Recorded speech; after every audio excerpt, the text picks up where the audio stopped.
Mira desde tu morada santa, Señor, desde el cielo, y bendice a tu pueblo Colombia y a la tierra que nos has dado como juraste a nuestros padres, tierra que fluye leche y miel. Dios los bendiga en esta preciosa mañana de domingo. Una mañana que hemos declarado que es una mañana de bendición para tu casa, para tu vida, para todos aquellos que te rodean y están contigo, los seres que tú amas. Hoy es una mañana y un día completo de bendición. Hoy es un día de victoria. Es el día que hizo el Señor. Así dice su palabra, que tenemos que alegrarnos y gozarnos en Él. Y hoy lo vamos a hacer, hoy lo vamos a hacer. Disponemos nuestro corazón para darle a Él lo mejor, para darle a Él nuestra adoración, para decirle cuánto nosotros le amamos, que estamos en sus manos. Hoy es un día que hemos dispuesto para estar en comunión con Él, en oración, porque este es el día que Él nos va a dar una victoria, la victoria para Colombia. Gracias hoy te damos, Señor. Hoy te agradecemos, Padre eterno, por todas las cosas que nos has dado, por esta tierra maravillosa. Gracias, mi Señor. Hoy estamos agradecidos contigo, Señor, porque hasta aquí, Señor, tú nos has traído y tú nos has ayudado. Tú nos has dado descanso aún en ese camino difícil y tortuoso que hemos tenido que caminar. Pero tú, Señor, nos tienes asegurada la victoria. Hoy vamos a alabarle y adorarle, porque solo Él lo merece. Gracias, Señor.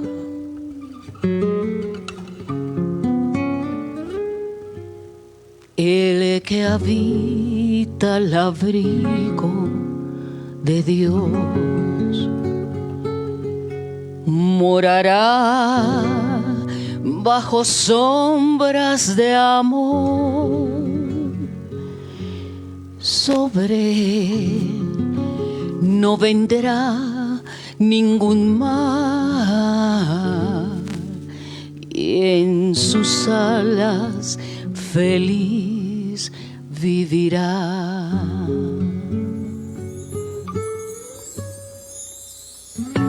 El que habita al abrigo del Altísimo morará bajo la sombra del Omnipotente. Y yo diré a Jehová: tú eres mi esperanza, mi castillo, el Dios en quien confiaré. Tú eres mi Dios. El que habita al abrigo de Dios morará bajo sombras de amor. Sobre él no vendrá ningún mal, y en sus alas feliz vivirá. Hoy yo quiero habitar al abrigo de Dios. Solo allí encontraré paz y profundo amor. Mi delicia es con Él, comunión disfrutar y por siempre su nombre alabar. Gracias, Señor, por tu abrigo, por siempre. El que habita al abrigo de Dios ciertamente muy feliz será. Ángeles guardarán su salud y sus pies nunca resbalarán. Pues yo quiero habitar al abrigo de Dios. Solo allí encontraré paz y profundo amor. Mi delicia es con Él, comunión disfrutar y por siempre su nombre alabar.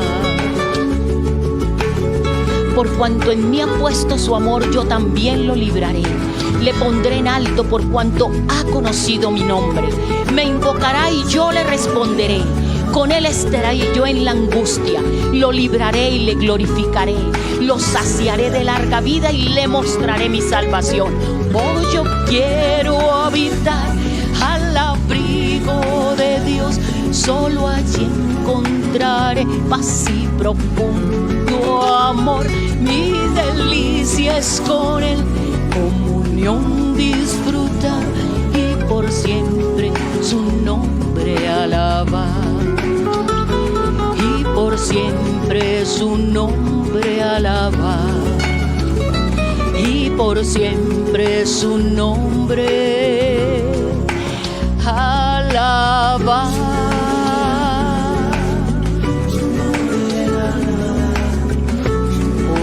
Siempre mi delicia es con él y por siempre su nombre alabar. Te alabamos y te adoramos en esta preciosa mañana. Dios les bendiga hoy y cada día de sus vidas.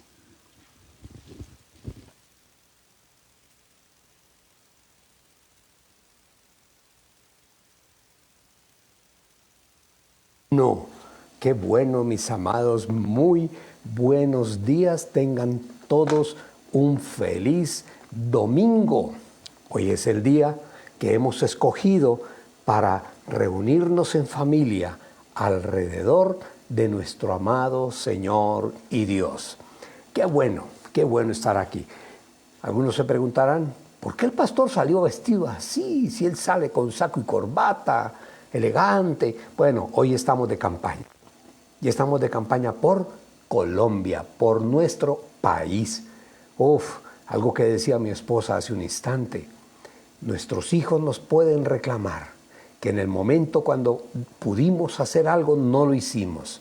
Por eso, mis amados, yo hoy les doy un consejo. El mismo consejo que les di en un mensaje que les envié en la noche de anoche. Hay que salir a votar. No, que es uno vota y que eso siempre salen los mismos. No, vaya, por eso salen los mismos, porque tú no votas. Tienes que ir, tus hijos, tus nietos, todos te reclamarán en algún momento. Pero tú, ¿qué hiciste? Te van a preguntar. No, es que ni siquiera votó. Tenemos que, es un derecho. Y los derechos, cuando nosotros no los utilizamos, los derechos cuando nosotros no los usamos, los perdemos. Tenemos derechos como ciudadanos, claro que sí. Y entre más grande sea la votación, más difícil será el fraude. Porque el malo siempre va a estar ahí. El malo no quiere perder de ninguna manera y hace lo que sea, lo imposible y hasta lo posible y hasta lo imposible. Bueno, vamos a entrar rápidamente en materia porque es un tema que es muy extenso. Durante la semana hemos venido trabajando en el mismo tema, los hijos, nuestro futuro. ¿Saben ustedes que el futuro nuestro son los hijos? Nosotros ya, por decirlo de alguna forma, ya vamos de salida. El futuro realmente está en las manos de nuestros hijos.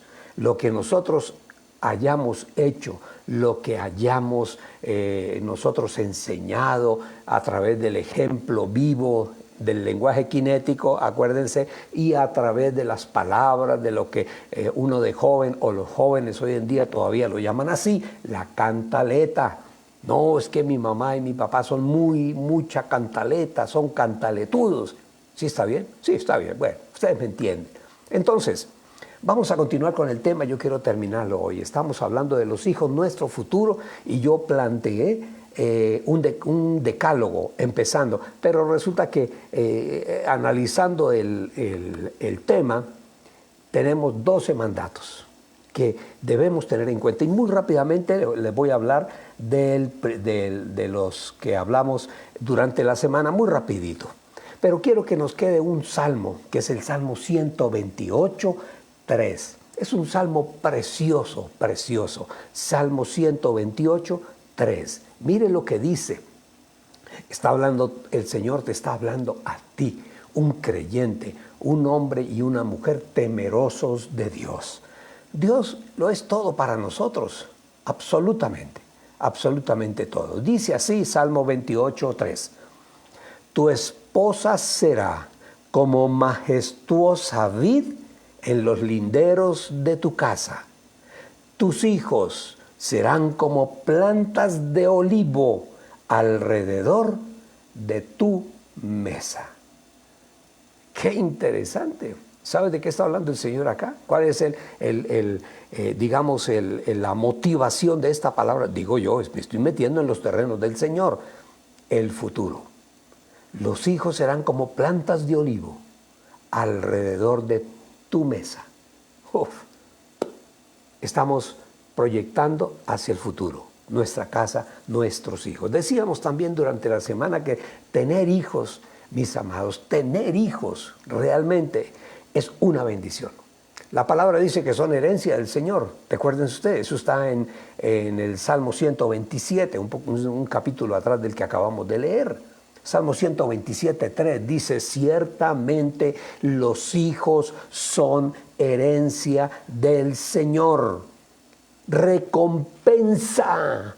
Los hijos son una recompensa del fruto del vientre. Gloria a Dios. Gracias, Señor, por los hijos. Gracias por los hijos que nos diste.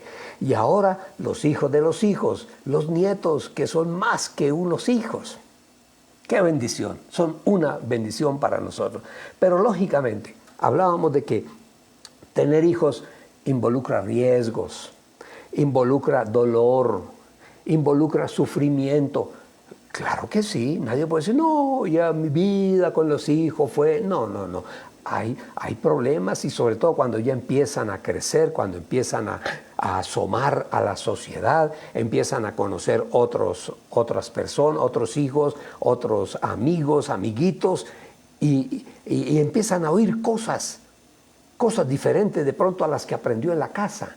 Pero viene la confrontación en su mente de todas las cosas y en algún momento puede que se desvíen del camino.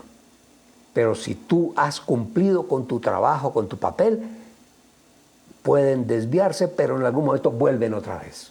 Tengamos la plena seguridad. Entonces, decíamos que hay cierto riesgo, cierto dolor, cierto sufrimiento causado por los hijos. De una o de otra forma, se enferman. Es un sufrimiento para uno como padre, que perdió el año porque no entendía las matemáticas, en fin. Es un sufrimiento para uno. Pero bueno, de ese dolor, de ese sufrimiento aprendemos y siempre vamos hacia adelante. Dice Salmo 139, 13, estamos hoy de Salmos, porque tú formaste mis entrañas, desde el vientre de mi madre me has aceptado. Dios es el que permite que una mujer sea el templo, la protección para el hijo, la protección de un ser humano en el vientre de la madre. La madre es la protectora, guarda ese tesoro ahí en su ser interior. No entendemos cómo es que algunos proclaman matar a ese ser. Es un crimen, un asesinato, un vil y cruel asesinato. Deberían pasarle a las personas en televisión permanentemente, de pronto en las altas horas de la noche, a muchos hombres y mujeres, cómo es que realmente descuartizan, despedazan a un bebé en el vientre de la madre para abortarlo. Sería interesante, la gente cree que eso es, ya haga una fuerza y ya. No. Hay que matarlo en el vientre, despedazarlo, cortarlo en pedazos para poderlo sacar. Eso es algo aterrador, mis amados. Pero bueno, el vientre es un sagrario, es por decirlo de alguna forma como un lugar de protección que el Señor ha puesto. Y ¿saben una cosa? Allí los niños protegidos forman parte del reino de Dios. ¿Ustedes sí sabían? Los niños pertenecen al reino de Dios. Después, cuando nacemos, estábamos en el vientre de nuestra madre, nacemos, vamos creciendo, en algún momento rompemos nuestra relación con Dios y si no conocemos, no nos han enseñado, no nos han predicado, rompemos nuestra relación con Dios y empezamos a caminar por el pecado.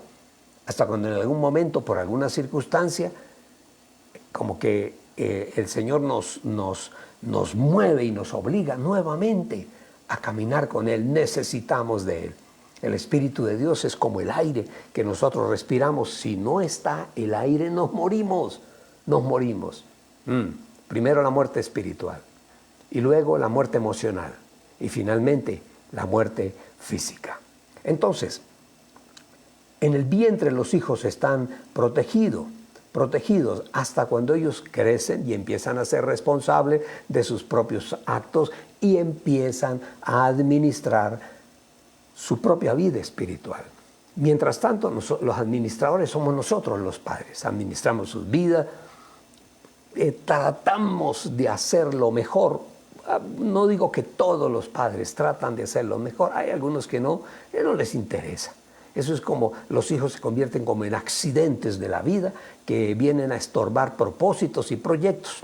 Así, hay muchos padres que consideran a sus hijos así. Y el Señor nos manda a nosotros, nos da mandatos, decíamos en la semana que acaba de pasar. El Señor nos ordena a nosotros a cuidar a nuestros hijos. Es una obligación, un deber. Nos obliga el Señor, podemos escoger hacerlo o no hacerlo, a cuidar a nuestros hijos. Eso es una decisión propia, pero Dios lo da como una obligatoriedad de todos los padres. En segundo lugar, nos insta el Señor a instruir.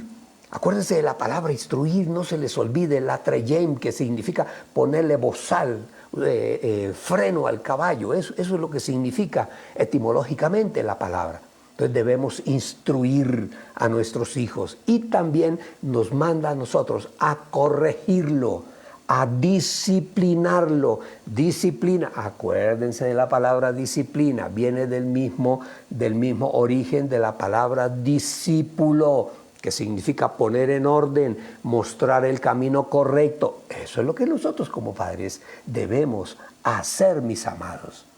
Y nosotros seremos responsables delante de Dios.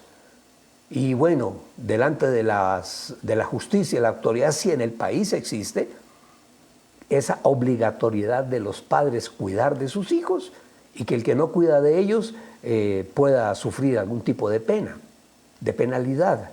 No lo sé, pero es nuestra responsabilidad.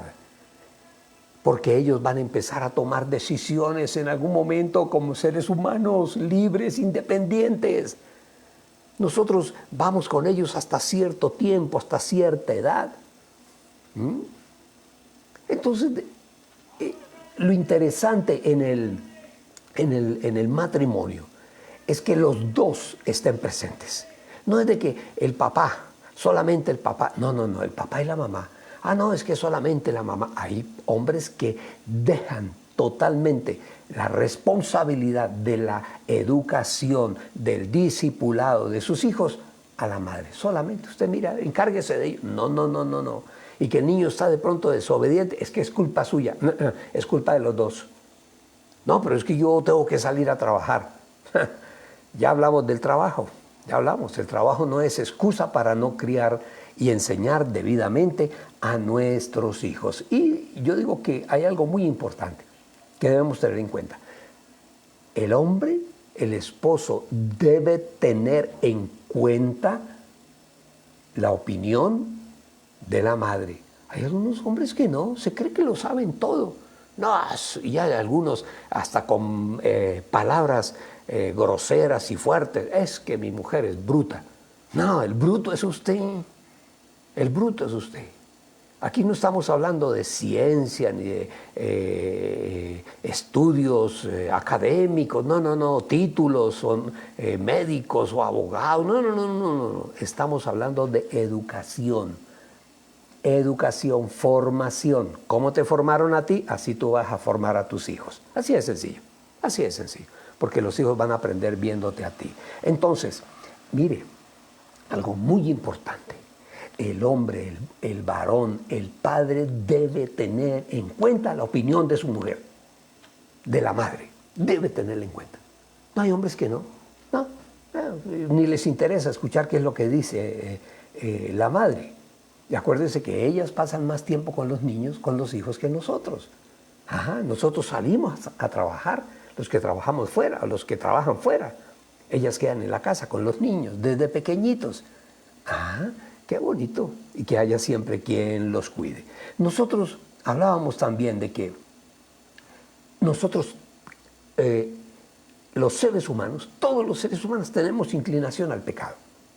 Es lo que se llama el pecado original. El pecado original no es que por ese pecado nos vamos a condenar. No. El pecado original es una tendencia. Eso viene desde el huerto del Edén. Nuestros padres no conocían el pecado. Nuestros primeros padres, Adán y Eva, en el momento en que ellos desobedecen a Dios y pretenden ser como Dios, caen en pecado. Y ellos nos heredaron ese pecado. Tú lees la palabra ya en el capítulo 4 de Génesis, ya empieza uno a ver que hay un crimen, envidia, odio de un hermano hacia otro que termina matándolo. Y de ahí en adelante, capítulo 5, 6, 7, de Génesis en adelante, ahí está la corrupción del ser humano. Entonces, nosotros como padres, fundamentalmente tenemos que expresar el amor. Hay que expresarlo. No es que mi hijo sabe que yo lo amo. No lo dé por sabido. No. Díselo. Dile palabras que lo amas. Y amar es cuidarlo. Amar es corregirlo. Amar es instruirlo. Amar es disciplinarlo. Todo eso es el amor. ¿Y por qué? Porque de cierta manera la idea, el pensamiento de Dios, los seres humanos lo vamos tomando de las formas y actitudes que tenemos nosotros como padres. Podríamos decir que la primera imagen de Dios, el niño, el ser humano la percibe desde niño en el papá y en la mamá. ¿Cómo es Dios? Un Dios tirano, un Dios castigador, violento, porque mi papá es así. No, Dios no es así. Dios no es así. ¿Saben ustedes que Dios ya no castiga? No, el castigo no lo aplicamos nosotros mismos, porque son las consecuencias del pecado, de lo que nosotros hacemos.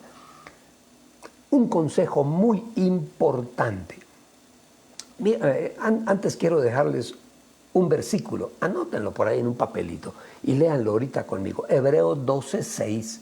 Miren lo que dice, porque el Señor, está hablando del Señor nuestro Dios, bendito sea su nombre, porque el Señor al que ama, ¿qué hace? Disciplina. ¿Y qué más hace el Señor? Dice, y azota a todo el que recibe por hijo. Dios lo hace, porque nos ama. El Señor nos disciplina, el Señor nos azota. Todos hemos vivido esa transición, cuando estamos pasando de la incredulidad de no conocer a Dios a empezar a conocerlo. Empezamos a pasar situaciones a veces difíciles y complejas. Entonces, el niño desde muy pequeño, nosotros a través de nuestras acciones y a través de lo que nosotros les enseñemos, vamos nosotros formando en nuestro hijo la imagen y la certeza de quién y cómo es Dios. Pero acuérdense de algo, no lo olviden de esa palabrita, kinético, lenguaje kinético, que es el lenguaje de las acciones. Los hijos nos ven a nosotros accionar y ellos van a accionar de la misma manera. Si mis hijos me ven a mí, que yo abrazo a mi esposa y le digo que la amo, la miro con cariño, con amor, le deseo cosas bonitas, nunca oirán una palabra altisonante de mi boca para mi esposa. Ellos aprenden. Que a la esposa se ama y se respeta. ¿Pero por qué? ¿Porque lo dice un libro? No, porque el Padre se lo enseñó. Así de sencillo. Que no tengan después que aprender del libro, porque hay algunas cosas que cuestan trabajo. Entonces, el lenguaje kinético nunca lo vayan a olvidar. Miren lo que dice Efesios 5.1. Acompáñenme, Efesios 5.1. Dice, sed pues imitadores de Dios, de Cristo, como hijos amados. ¿Está hablando Dios? Y vuelve y repite en la carta del apóstol Pablo a la iglesia que está en Filipos, en Filipenses 3:17. Miren lo que dice, hermanos míos, sean imitadores de mí. Está hablando Pablo. Y dice, mire, imítenme entonces. Ustedes quieren saber cómo es que Dios se comporta con nosotros. Imítenme a mí. Lo que ustedes me vean hacer a mí, háganlo ustedes. Oiga, qué responsabilidad. Y esa es la responsabilidad de los padres. Los hijos nos imitan a nosotros. Y ya, hasta el caminado. Hay un momento en que caminan igual que nosotros, con el tumbadito, si caminamos con tumbadito. Entonces, está diciendo, mírenme a mí, sean imitadores de mí, dice Pablo, y consideren a los que conducen de este modo conforme al ejemplo que ustedes ven en nosotros. O sea, Pablo es un predicador, les está diciendo, usted quiere saber cómo comportarse en la sociedad, en la vida, en el matrimonio, en la casa, con sus hijos, en los negocios, en la... Mírenme a mí, está diciendo Pablo. Mírenme, si les cuesta difícil y trabajo entender la palabra. Tercera carta del apóstol Juan, capítulo 1, versículo 11. Dice, amado nuestro, no imites lo malo, sino lo bueno. El que hace lo bueno es de Dios, y el que hace lo malo no ha visto a Dios. No es que yo creo en Dios, pero no lo conocen. Han oído, como decía Pablo, de oídas he oído hablar de ti. No, a Dios hay que conocerlo, relacionarnos con Él. Entonces nosotros en la vida, por las experiencias que tenemos todos los días, que vivimos, vamos formando. ¿Qué formamos? Conceptos, valores absolutos, y vamos construyendo la estructura de nuestro comportamiento. Eso está claro, eso está claro. Y empezar a descubrir que hay un orden. El Señor nos muestra el orden permanentemente. Primera de Corintios 11:3. Primera de Corintios 11:3. Dice, pero quiero que sepan que el Cristo es cabeza de todo varón. ¿Cuál es mi cabeza? Cristo. Él es mi cabeza. A Él tengo yo que seguir. Y el varón es la cabeza de la mujer. Alguien dirá, no, eso es machismo. No, eso es orden. En un batallón hay orden. Hay un de los generales, luego, coroneles, y luego capitanes, tenientes, subtenientes, sargentos, cabos, dragoneantes, Hay un orden. Y siempre, yo digo que ni siquiera el general más sobresaliente, un general de 4 soles, creo que es la máxima distinción, él está bajo autoridad. ¿De quién está bajo autoridad? Del presidente, está por encima de él. Entonces, un generalote no puede decir, no, es que yo soy aquí el que manda nada. No, él está para obedecer órdenes. Siendo general, ahora imagínense, el que está allá, el recluta, el soldado, el capitán, el teniente, obedecen órdenes. Y eso es lo que nosotros debemos hacer, imitar a Cristo. Entonces, debemos tener en cuenta lo que yo llamo los mandatos, o los 12 mandamientos. No son 10, les había dicho que 10, pero no, en la medida que uno va estudiando, va encontrando que son más. En primer lugar, el primer mandamiento, el fundamento, no olviden, padres de familia, el hijo tiene que percibir que la autoridad que tiene el papá, el padre, esa autoridad que el padre tiene, viene por sujeción a leyes y mandatos de alguien que está por encima de él. ¿Y quién está por encima de nosotros como padres? Dios, nuestro Dios y Señor. Tiene primero unos mandatos en el Antiguo Testamento. la ley. Estos son los 10 mandamientos. Hay 10 mandatos. Luego, en el Nuevo Testamento, ya esos mandatos los cambiamos por la ley del amor. Acepta a Cristo en tu corazón y el amor de Dios estará en tu corazón y en tu vida. Y si el amor de Dios está en ti, tú puedes, ninguno de esos pecados que enumera los 10 mandamientos llegarán a tu vida.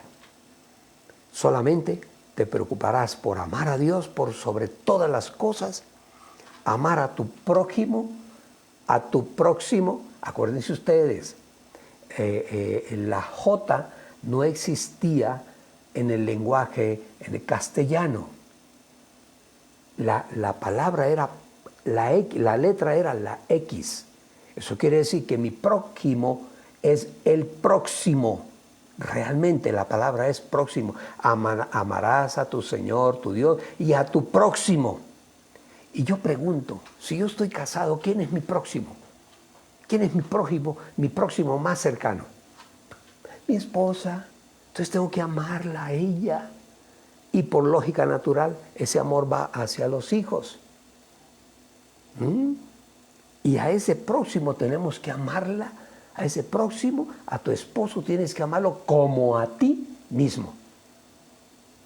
Así dice la palabra. Eso no me lo inventé yo. Entonces, nosotros debemos percibir que el primer mandato, nuestro hijo tiene que percibir que la autoridad que tú como padre y como madre tienes, no viene de su carácter ni de su temperamento, no. Viene de alguien superior a nosotros, viene de arriba, esa autoridad de parte de nuestro Dios. Y que esa autoridad no es un capricho, no es que yo implanto hoy un nuevo mandamiento en mi casa, no, ya están escritos, no necesitas inventar nada. En segundo lugar, el segundo mandamiento, los hijos tienen que ver que hay una sujeción del hombre a la mujer y de la mujer al hombre, sujetos el uno al otro. Y así lo dice la palabra, Efesios 5:21 dice, sométanse unos a otros en el amor de Cristo. Las casadas estén sujetas a sus maridos como a nuestro Señor, ya que el marido, ese es el orden, el marido es cabeza de la esposa, como Cristo es la cabeza nuestra. Es un orden. Y dice la palabra, así como la iglesia está sometida a Cristo, que es el esposo, así también las mujeres casadas lo estén a sus maridos. Cuando se habla aquí en la palabra de sujeto, no está hablando de esclavo. No es que usted está sujeta a mí y usted tiene que hacer lo que yo... No, sujeción no. Eso será en el mundo de las tinieblas. En el mundo del Señor no. Estamos el uno sujeto al otro. Eso es lo que la palabra nos enseña. La iglesia está como esposa sometida a Cristo, sigue diciendo ahí Pablo.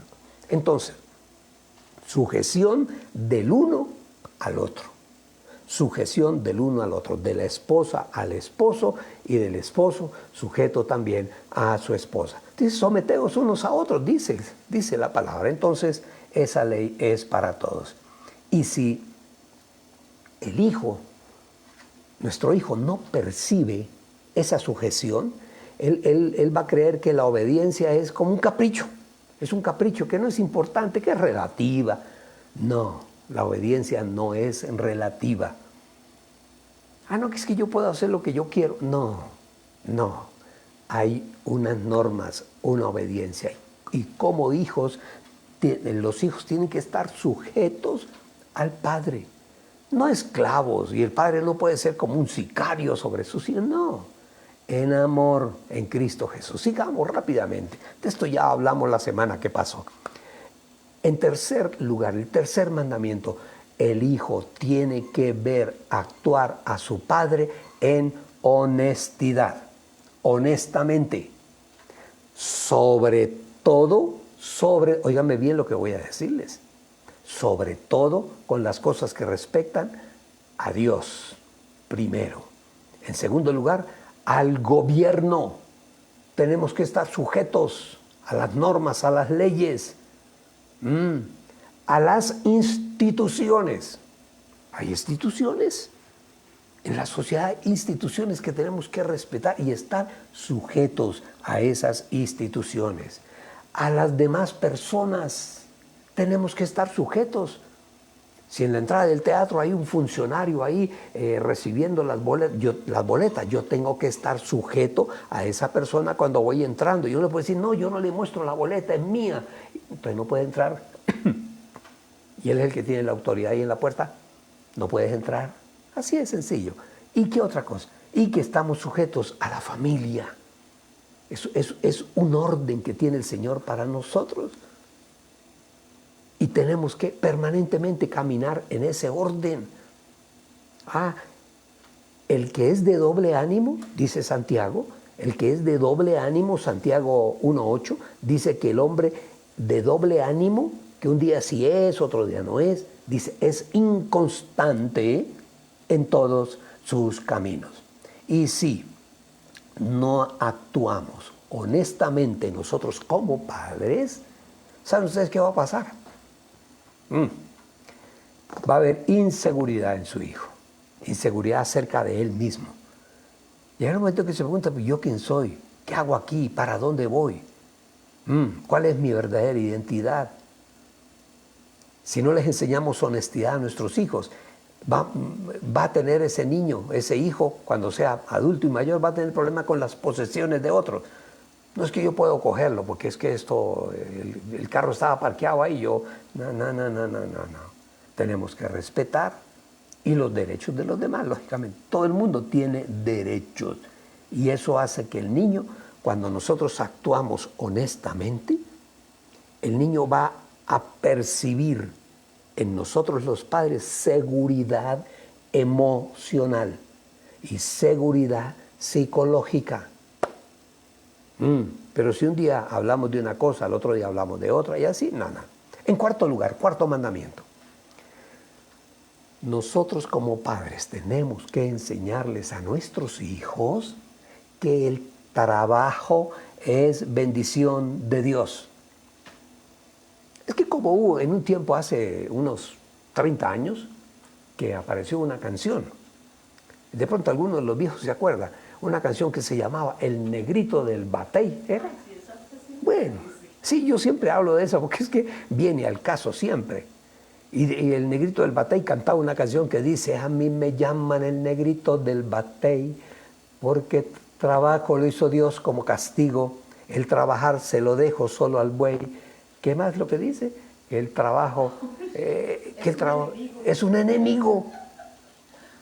Eso dice el Negrito del Batey, pero esa no es la verdad. El trabajo como tal debe ser una bendición de Dios. El trabajo tiene que ser eso. El trabajo no es un castigo. Entonces, imagínense ustedes que su hijo perciba que para usted irse a trabajar es una molestia. Es que sí, me toca traer lo que van a comer aquí, que son hambrientos, me toca a mí. Dele gracias a Dios por el trabajo, que no es el que tú has soñado, no importa, pero sigue ahí y hazlo bien. Destácate que en algún momento te van a ascender. Y tenemos que aprender nosotros para poder enseñarle a nuestros hijos a trabajar honestamente. No podemos hacer como una aventura que hay, un cómics que hay en televisión. No digo nombres, que el funcionario que va ya a trabajar a la planta nuclear del señor Burns, y cuando llega a la casa trae lápices, papel, se lleva el papel higiénico de la empresa. Que tus hijos nunca te vean hacer eso, porque tú nunca debes hacerlo. Entonces, el hijo tiene que percibir que el trabajo es bueno, que el trabajo dignifica, que el trabajo no es una molestia, no, el trabajo no es una... No, y es que no hay otra alternativa. Hombre, por Dios. Mire, nosotros somos un país que está en vías de desarrollo. Yo nunca digo subdesarrollado, no, porque subdesarrollado quiere decir menos, no. Aunque muchos no lo crean y aunque muchos critiquen al presidente, déjenme decirles, somos un país de primera línea. Nosotros sí somos de primera línea. no los que destruyen, somos nosotros los que trabajamos por Colombia. Y aunque ustedes muchos no lo crean y algunos sean escépticos, a pesar de la circunstancia terrible que vivió el mundo entero, que fue la pandemia, a pesar de eso, nuestro país no se cayó. No, como dice alguien coloquialmente, no se escurrió. Somos el segundo país en el mundo con una mejor economía después de la pandemia. Es que hay gente que eso no lo entiende ni lo sabe. Entonces, el trabajo debe ser honradamente. Nunca que nuestros hijos se enteren que estamos trabajando deshonestamente o que el hijo perciba que es que usted es un esclavo, es que yo soy un esclavo, yo trabajo como un burro. ¡Wow! Mi papá es un burro. ¿Cómo les parece? Además de eso, esclavo. No, el trabajo no es esclavitud. O algunos que por estar trabajando le quitan el tiempo a la familia. Cuidado. La familia es primero. Entonces, si nosotros no entendemos esto, el hijo se va a formar una idea equivocada del trabajo. Y desde niños debemos enseñarle a nuestros hijos a trabajar. Enséñeles a luchar, que las cosas hay que trabajarlas para conseguirlas. Hay muchas formas para enseñarles a trabajar a nuestros hijos. Quinto mandamiento. Nosotros como padres tenemos que aceptar y ejercer ciertas responsabilidades que nos competen como padres. No podemos renunciar a ellas, tenemos que aceptar esas responsabilidades y ejercerlas como Dios te ha dicho que lo hagas y como la sociedad lo tiene ordenado y organizado. Aquí aparece un concepto interesante. ¿Cómo es que funcionan los oficios en la sociedad? Eso es algo que muchas veces la gente no lo entiende y eso es algo tan sencillo. Todas las economías están estrechamente entrelazadas. Nuestro trabajo está estrechamente entrelazado con el desarrollo de nuestro país, Colombia. Precioso país, hermosísimo país, donde hay gente extraordinaria. País que hoy en día, a pesar de muchos que critican, y lo único que hacen es daños, destrucción y ruido, somos un país admirado por el mundo entero. ¿Qué más? Sexto mandamiento, rápidamente porque se nos va el tiempo. Algo que no debe nunca llegar, ni en pensamiento ni en obra, a un matrimonio. La infidelidad. Nunca que tus hijos se enteren que el padre fue infiel o que los hijos se enteren que la madre fue infiel. No, es que ellos no saben. Miren, mis amados, no hay, dice el dicho, no hay nada oculto bajo el sol. Nada. Aquello que tú crees que pasas de vivo y que nadie se enteró. Así nadie se entere que tú un día fallaste a tu esposa, pero sin que tú te des cuenta. En el mundo espiritual, en el mundo almático o en el mundo psicológico, tú estás llevando contaminación a tu casa. Después no te extrañes que tu hijo o tu hija resulten en la prostitución o en embarazo, en fin, no te extrañes. Porque un día llevaste el pecado a la casa. Que los hijos vean que dentro de la relación de los papás hay lealtad, hay verdad, hay amor, hay consideración, hay preocupación permanentemente por hacer las cosas bien, hay fidelidad, hay verdad. Esas son virtudes que hay que ejercer. Que el hijo descubra que su papá es un mentiroso.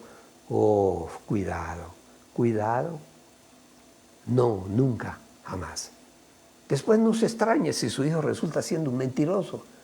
¿Dónde estuvo mi hijo? No, resulta que estuvo en otra parte.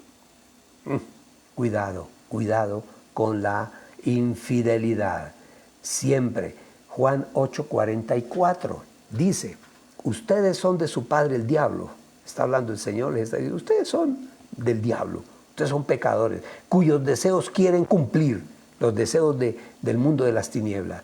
Desde el principio, está hablando el Señor, el enemigo, Satanás y toda su cuerda, toda su bandola, ha sido un asesino y no se mantiene en la verdad, porque no hay verdad en él. Cuando miente, está hablando de Satanás, expresa su naturaleza, porque por naturaleza es mentiroso. Y termina diciendo, porque él es padre de mentiras. Entonces, la traición, la mentira, la infidelidad, ¿de dónde viene? Del mundo de las tinieblas. Después no te quejes, después no te quejes. En séptimo mandamiento, vamos rápidamente. El hijo tiene que, con respecto a la sexualidad, con respecto al propósito de Dios para la sexualidad, para el sexo, el niño tiene que entender que hay actitudes correctas con respecto a la sexualidad y al erotismo. Todos los seres humanos somos seres sexuados. Todos los seres humanos somos seres eróticos. Es la naturaleza, pero como naturaleza tenemos que manejarla. Es igual que hablamos el otro día del pecado de la gula, ¿recuerdan ustedes? Si la comida es deliciosa, ¿quién dice que la comida es fea? La comida es exquisita y sobre todo comida bien hecha, bien preparada. ¡Wow! Cuando las esposas se preocupan por hacer cosas ricas y deliciosas, lo atan a uno a la casa, lo amarran a uno a la casa. Pero por muy rica que sea la comida, yo no puedo desbordarme y llegar a un momento en que mi cuerpo empieza a enfermarse porque aparece la obesidad. Exactamente igual, con ese instinto de la supervivencia con la comida, está el instinto de la sexualidad. El sexo es un propósito de Dios para la pareja, para la familia. Además, Dios puso la sexualidad dentro de un marco. Dentro de un marco. De aquí no se puede salir. ¿Y ese marco cuál es? El matrimonio. El sexo está diseñado por Dios para el matrimonio. Y no tiene nada de pecaminoso, no. El enemigo, el mundo de las tinieblas, ese es el que ha manchado la sexualidad, el erotismo, lo ha manchado de pecado. Pero no tiene nada de pecaminoso, es santo dentro del matrimonio.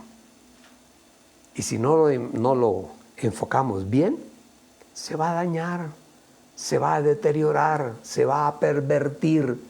¿Qué se pervierte? El goce y el disfrute, la belleza de la sexualidad, la santidad de la sexualidad. ¿Saben ustedes? El sexo es santo. Que el ser humano hace cosas y lo pervierte, sí. Eso es lo que el enemigo quiere, pervertir la sexualidad. Nunca lleves a tu casa, no veas, ni en internet, ni en tu celular, en ninguna parte, pornografía. Nunca. Antiguamente se estilaba mucho las revistas de pornografía. Antiguamente ya no eran tanto fotos, sino eran dibujos hechos a mano. Cuando ya llega la litografía a las imprentas, ya las fotos las podemos colocar y eso disparó todo lo que tenía que ver con la pornografía. Y ahora por internet, eso es una ventana abierta al mundo. Cuidado, adviértale a tus hijos. Hay que advertirles, porque hay cosas que están allí en el internet que parecen buenas y le venden a un niño una idea buena, que vaya aprendiendo. Cuando se da cuenta, el niño está metido y atrapado dentro de la pornografía. Cuidado, padre de familia, nunca la lleves, nunca la practiques, la pornografía, nunca. No, que es que la pornografía, para mí, La pornografía, además de ser un pecado, es infidelidad, adulterio. Entonces, sí, hay padres que hasta se sientan con sus hijos a ver pornografía. No, es que yo tengo que enseñarle a mi hijo cómo es que es la sexualidad. Eso es como si tú quisieras enseñarle al caballo cómo es que debe montar a la yegua. Eso está en nuestra naturaleza. Necesitamos aprender a cuidar la sexualidad y a cuidar nuestro erotismo. Cuidado, nada de pornografía en tu casa. Cuidado con la vestimenta de tu hijo, de tu hija. Cuidado. Los códigos modernos hoy en día, pues por favor. No es que mi hija se tiene que vestir casi desnuda porque así es la moda. No, la moda podrá estar en la calle, pero en mi casa no. Cuidado, los códigos del vestir, cuidado. La fornicación. En todo eso que quiere marcar sobre la desnudez y el erotismo y todo eso, cuidado, cuidado. 8º mandamiento. Muéstrale a tu hijo que el mundo espiritual, que la parte espiritual de nosotros como seres humanos es muy importante. Es lo más importante. Y que es importante para mí como padre, para ti como padre, para ti como esposa, como madre, es muy importante. Es que a veces al mundo espiritual, como no lo vemos, no vemos el mundo espiritual, pero sufrimos las consecuencias del maltrato en el mundo espiritual. Entonces le ponemos más énfasis a ¿qué? A lo material, a lo que vemos, cuando hay cosas en el mundo espiritual maravillosas. Y tenemos que fortalecer a nuestros hijos en el mundo espiritual. ¿Para qué? Porque van a enfrentar el mundo, como lo enfrentamos todos nosotros. Y gracias a Dios estuvo el Señor ahí en medio nuestro, y nos guardó y nos protegió, y nos sigue guardando y protegiendo. El 9º mandamiento. Tu hijo tiene que ver, entender, percibir que el amor y el afecto entre los padres es sincero. Que el hijo vea que mi papá, no, es que mi papá, él nunca abraza a mi mamá. No, abraza a tu esposa delante de tus hijos, que ellos vean que tú la amas. No, es que yo la amo, pero no le da un abrazo, pero yo la amo. No. Ella sabe que yo la amo, sí, ella sabe. No, hay que decirlo, el amor hay que expresarlo. Como esposo, tienes que repetirle a tu esposa permanentemente. No, es que ella sabe que yo la amo, sí, yo sé que ella sabe, pero repíteselo. Ella necesita ese alimento espiritual. Y tú quieres que tu esposa se conserve joven, se conserve bonita, se conserve sana, se conserve con deseos de seguir viviendo. Manifiéstale el amor. Y tú también, esposa, a él. Porque ellas también deben al varón, a nosotros los hombres, tienen que, como dijéramos, motivarnos, ¿cierto? El amor nos motiva. Que la esposa le repita a él, mi amor, yo te amo. Tú eres para mí una persona muy especial. Y el respeto a su marido.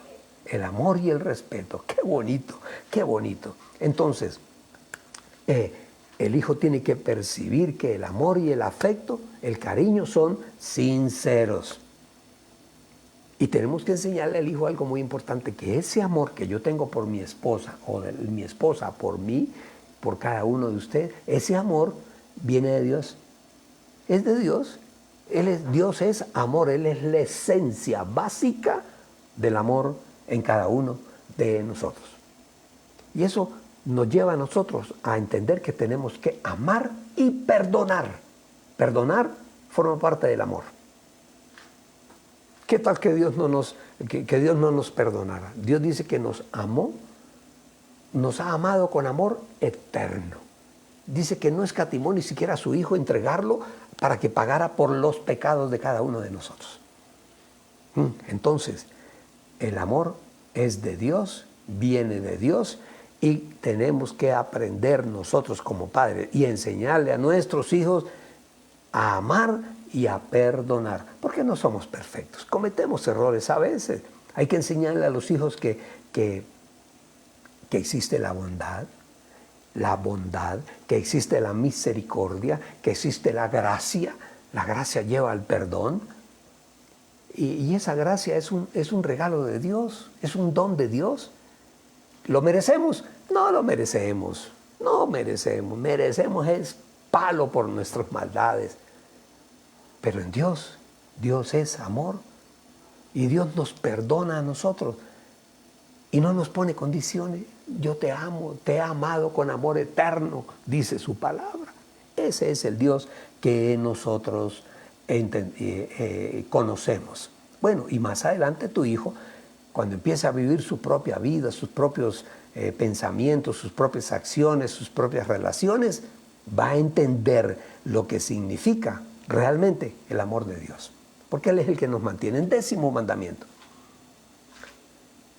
Tú tienes que enseñarle a tu hijo o demostrarle a tu hijo que Él es valioso y que es importante para nosotros los padres.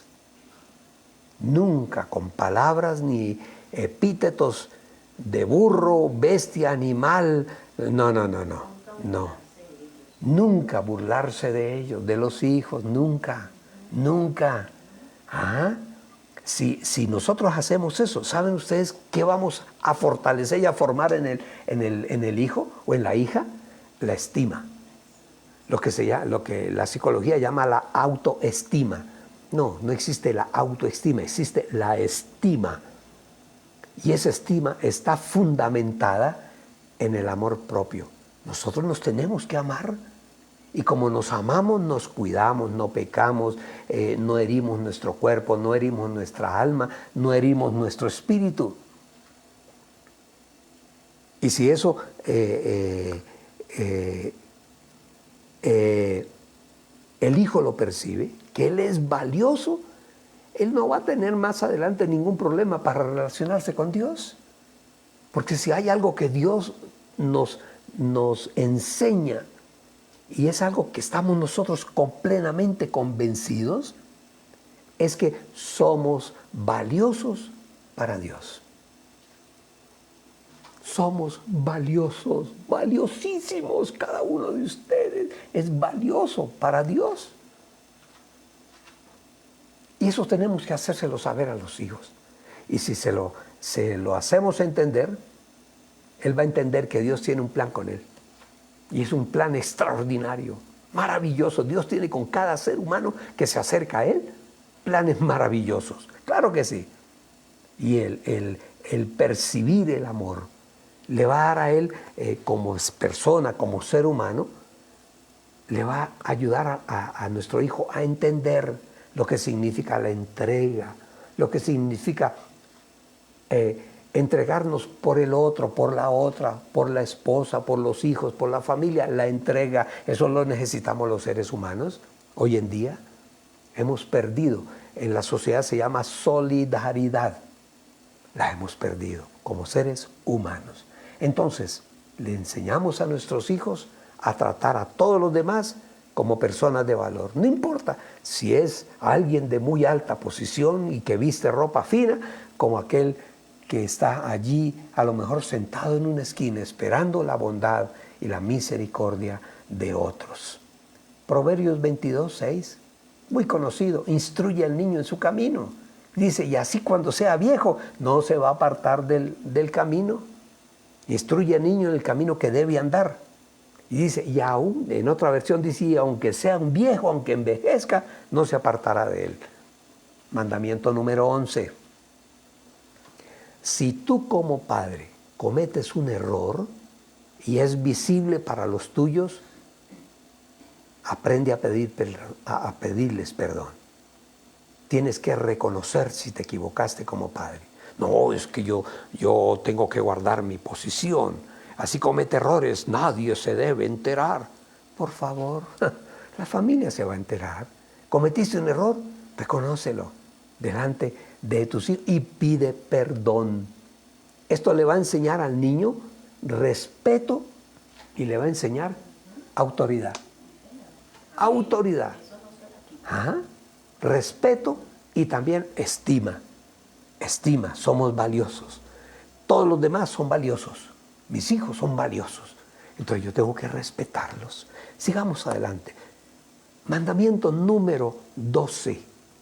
Importantísimo, muy importante, yo diría para la sobrevivencia, para la supervivencia de una sociedad. Que tus hijos perciban y vean en ti que eres dadivoso, que tú eres de manos abiertas, que eres generoso, que eres servicial con los demás. Enséñale a tus hijos que el dar es una de los secretos de llegar a tener. Y eso es lo que mucha gente no entiende. No, pero si es que yo doy, me empobrezco. No, no, no, no, no, no.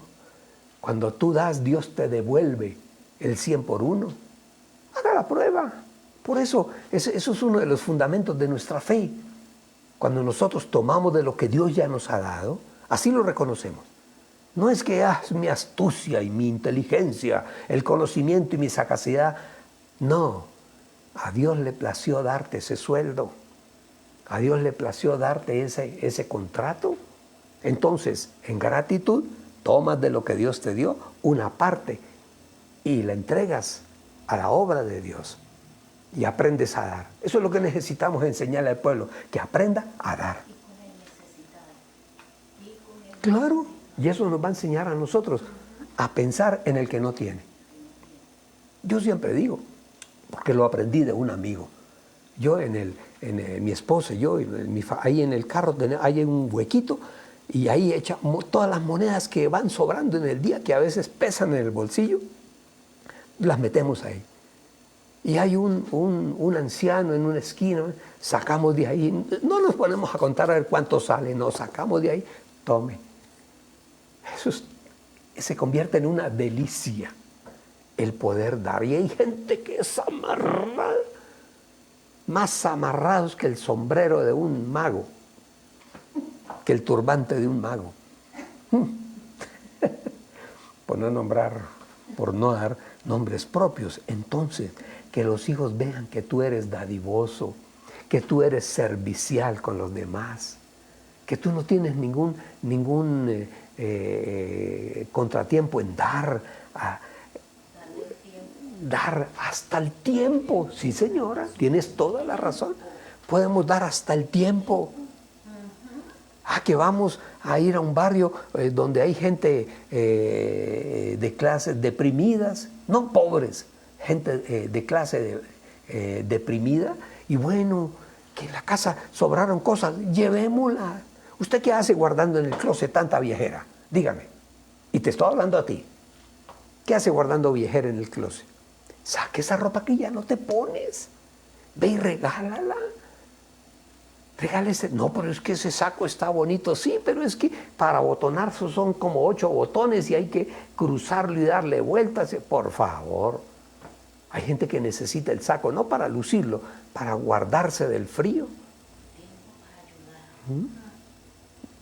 El Señor nos da un tiempo para ayudar. Después no te quejes. Sé generoso, sé bondadoso. Enséñale a tu hijo a dar.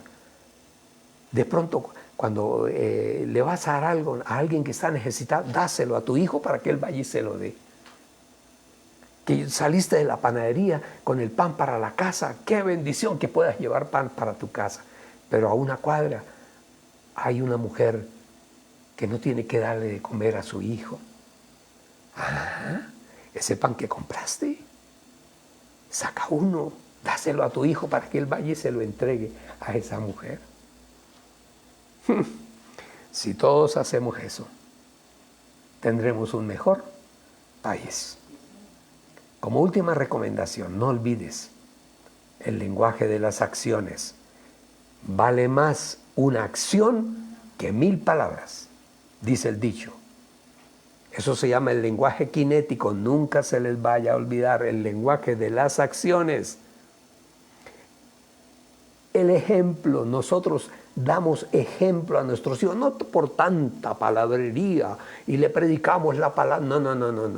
Tu hijo aprende más viéndote cómo actúas tú como persona. Viendo el niño aprende cómo es que actúas tú como esposo, porque él un día será esposo y tiene que aprender, y nosotros aprendemos de los mayores. Tu hija aprende de ti, padre. Si tú eres un padre amoroso, que amas a tu esposa, el día que tu hija resuelva casarse, ella tiene que encontrar un hombre que se parezca a ti como padre. Pero si tú eres un padre engañador, violento, grosero, mal hablado, irrespetuoso con la esposa, con los hijos, con la casa, ¿qué creen que va a conseguir su hija cuando se decida casarse? ¿Qué va a encontrar? Un hombre igualito a ti. Uy, no, pastor, no. Alguien decía, uy, no. Sí. Esa es la vida. Y esos son nuestros hijos. El ejemplo, las acciones. Y para terminar, le dejo una expresión, sin lugar a dudas, para poder cumplir todo lo que hemos hablado, necesitamos de la gracia de Dios. Sin la ayuda de Dios, no vamos a ninguna parte. Necesitamos de la ayuda de Dios. Y les dejo esta última porción de la palabra, Efesios 4:13. Dice, hasta que todos lleguemos a la unidad de la fe y del conocimiento pleno y total del Hijo de Dios, Jesucristo, a la condición de un hombre maduro, a la medida y a la estatura de la plenitud de Cristo Jesús. Hacia allá caminamos. A lo mejor puede que muramos en el intento, pero tenemos que avanzar hasta llegar a la plenitud de Cristo Jesús. Ahí les queda, mis amados, ahí queda. Repásalo, óyelo, medítalo. Tengo otras cosas más, porque no son 12 mandamientos, son más, pero bueno, logramos reunir como los más importantes y quedarán otros. Un día vamos a ampliar un poquito más, pero devuélvelo, óyelo, pon por práctica. Vuélvete un cristiano práctico, no teórico, no de saber mucha Biblia, no, el cristiano práctico que pone en práctica lo que la Biblia nos enseña. Amén. Yo quiero orar por tu familia, por tu casa, y oramos por Colombia hoy. Padre bueno, te damos gracias en esta preciosa mañana, porque tu amor y tu misericordia nos han alcanzado. Ahora, Señor, sabemos claramente quiénes somos, tus hijos. Y como tus hijos, Señor, disfrutamos de las bendiciones del reino. Gracias te damos, Padre, por tu palabra. Gracias por enseñarnos. Gracias, Señor, por dedicarnos este tiempo, Padre bueno, todos los días, Señor, aprendiendo siempre algo de ti, para cada día ser mejores. Y que un día podamos verte, Señor, en la gloria eterna y vivir siempre en la bendición tuya, en tu espíritu, en el cielo. Gracias, Señor, por todas tus bondades en este día. Gracias, Dios. Amén y amén y amén. Acuérdese, un mandato que hemos aprendido y nuestros hijos lo tienen que ver y saber. Aprende a ser dadivoso, tú como padre, y enséñale a tu hijo a ser dadivoso. Qué bueno que tú le des a tu hijo en algún momento algo, un dinero. Mire, hijo, cuando vayamos a la iglesia, entrega esto. O vamos a mandarle al pastor. Todavía no tenemos local abierto, lo vamos a abrir en el debido tiempo cuando el riesgo sea mínimo. Todavía hay riesgo, todavía, mis amados. entonces no podemos jugar con la salud. Vamos a honrar al Señor, vamos a ser dadivosos. Dios no necesita nada. Dios es el dueño, dice la palabra, Él es el dueño del oro y de la plata. Todo es de Él. Pero nosotros sí necesitamos. Y como necesitados es que venimos delante del Señor y sembramos. Somos dadivosos, generosos con la obra del Señor. Porque lo que nosotros escuchamos, lo que nosotros aprendemos, otros lo necesitan también aprender. Claro que sí. Vamos a ir a Hebreos 7. Una porción que es muy interesante, que cuando tú quieras saber realmente de lo que es la ofrenda y el diezmo, ve a Hebreos 7. Porque ya no es ese mandato de Levítico, de las leyes levíticas, no. Ahora es una relación de amor con nuestro amado Señor y Dios y de gratitud con Dios. Entonces las cosas cambiaron. Ya no es una ley obligatoria, no. Ahora es simplemente una expresión de amor, que tanto amo yo al Señor y amo su obra. De eso se trata. Hebreos 7. Ustedes se acuerdan de que Abraham en algún momento, cuando Dios le dijo, sal de tu casa y de tu parentela, o sea, váyase de su casa y aquí no lleve a nadie, váyase usted y su mujer. Esa fue la orden que le dio Dios a Abraham. Pero resulta que como Abraham no tenía hijos, se llevó a un sobrino llamado Lot. Y se lo llevó. Y ese sobrino en algún momento se separa de Abraham. Llegan a un lugar y Abraham le dice, bueno, escoja. Si tú vas para la derecha, yo me voy para la izquierda. Si tú coges para la izquierda, yo me voy para la derecha. Escoge lo que tú quieras. Lógico. Lot se paró y miró y allá había un valle hermoso, cultivado, verde. Pero ese valle era Sodoma y Gomorra.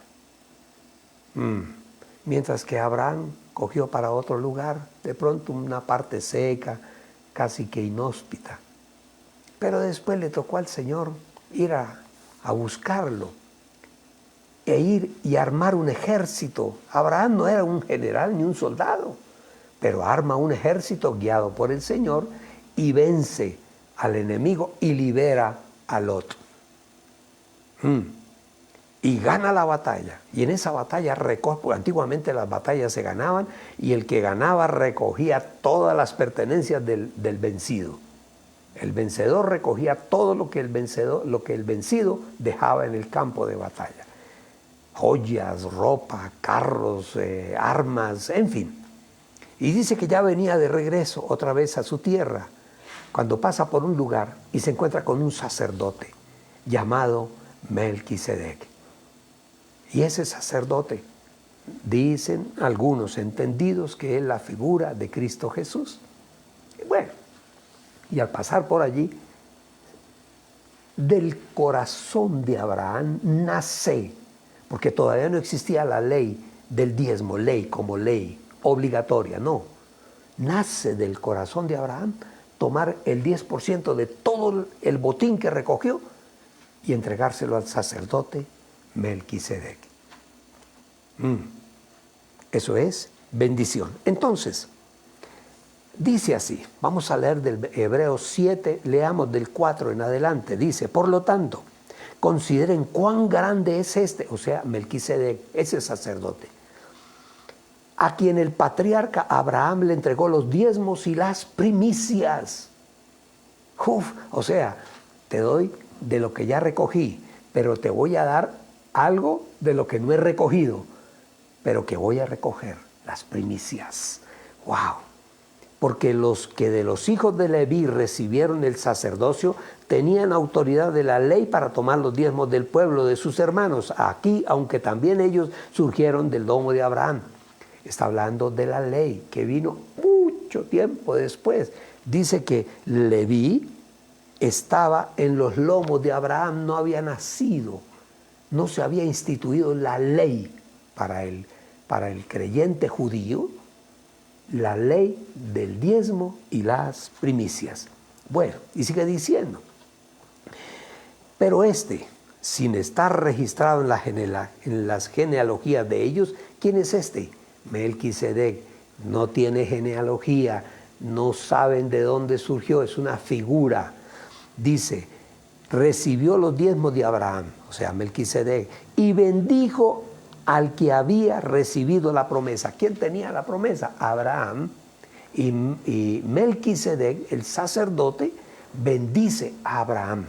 Abraham era poseedor de una promesa de Dios. Dios le dijo, sal de tu tierra, de tu casa y de tu parentela, que te voy a llevar a un lugar que fluye leche y miel. En fin, había una promesa. Y sigue diciendo, versículo 7, por tanto, sin duda alguna, el menor es bendecido, el menor, o sea, Abraham, es bendecido por el mayor. Y aquí viene la parte interesante. Dice que aquí, o sea, en la tierra, hombres mortales reciben los diezmos. ¿Quién recibe el diezmo? El sacerdote, el pastor de la obra. Mientras que allí, ¿dónde es allí? En el cielo. ¿Quién recibe los diezmos? ¿Saben ustedes quién los recibe? A quien la Escritura da testimonio de que vive. ¿Y quién vive? Cristo. Lo repetimos a veces, como loros. Pero el que vive es Cristo. Él es quien recibe los diezmos y las ofrendas. Versículo 9. Y como alguno pudiera decir a un Leví, que no había nacido, que recibía los diezmos, después cuando nace Leví y Dios le da la orden de instituir la ley levítica o la ley de los diezmos, dice que aquel que recibía los diezmos pagó también el diezmo por medio de Abraham. Leví no había nacido, pero Abraham, cuando él pagó, cuando él le dio al sacerdote Melquisedec los diezmos, estaba dando diezmos en el nombre de Leví, que vendría muchos años después. Cuando tú haces esto, varón, cuando tú haces esto, mujer, tú estás sembrando por tus hijos. Yo he contado muchas veces la historia. Mi abuela, tenía problemas con mi abuelo por eso, porque ella era una mujer de un corazón dadivoso tremendamente. Y tenían un hotel y tenían un restaurante. Y mi abuela, los pordieseros llegaban y los entraba a una mesita que tenía por allá adentro y les ponía comida. Y a mi abuelo no le gustaba porque decía, pero ¿qué voy las utilidades? Usted regalando la comida. Mi abuela sembró por mí y por nosotros, los nietos, los bisnietos, los tataranietos, hasta la quinta generación hacia adelante. Dice, porque todavía se hallaba en el lomo de su padre, o sea, de Abraham, no había nacido cuando Melquisedec le salió al encuentro. Toma tu ofrenda ahí en tu mano. Si tú asistes a otra iglesia, no importa. Lo importante es que tú lo hagas.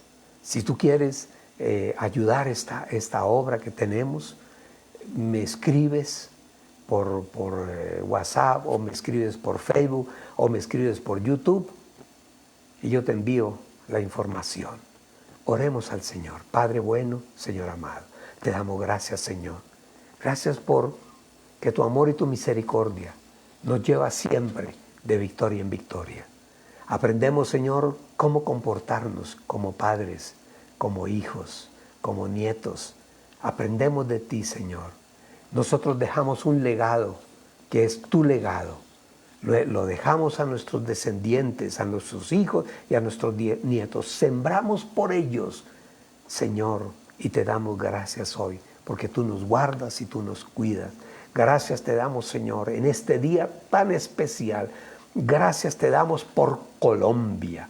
Hoy, Señor, salimos y cumplimos con nuestro deber y obligación ciudadana. Dar nuestro voto, nuestra opinión por alguien, Señor. Son seres humanos, tendrán fallas, pero necesitamos el orden. Necesitamos, Señor, vivir en un país ordenado y organizado. No podemos permitir que el malo, el perverso, el ladrón, el asesino, el mentiroso tome espacio en los lugares de eminencia. No lo permitas, Señor, por amor a Colombia. En Colombia hay un pueblo gigantesco que te ama y que te sigue, Dios de la gloria. Bendícenos, Señor, con gobernantes correctos. Bendícenos, Señor, con personas temerosas de ti.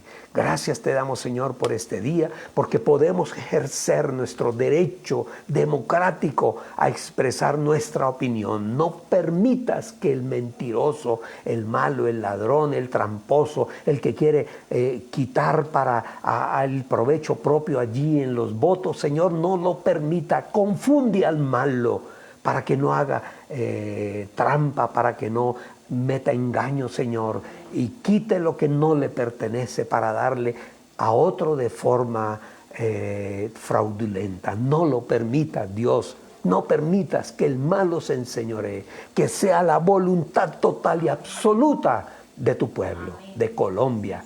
Colombia es de Cristo y Colombia es para Cristo. Reprendemos, anulamos todo trabajo del enemigo que hoy quiera confundir a nuestro país. Lo anulamos. Todo trabajo de hechiceros, de brujos, de mamos, de santeros, lo anulamos en el nombre poderoso de Cristo Jesús. La sangre de Cristo cubre a Colombia. El poder del Espíritu Santo cubre a nuestro país Colombia. Gracias te damos, Señor. Amén y amén y amén. Un último consejo, mi amado, mi amada. Sal a votar.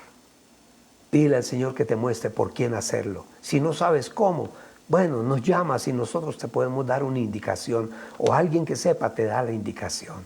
Escoge bien. Busca a los hombres y mujeres de Dios. Y hombres y mujeres, hay hombres y mujeres buenos. No todos son malos, como dicen algunos sectores.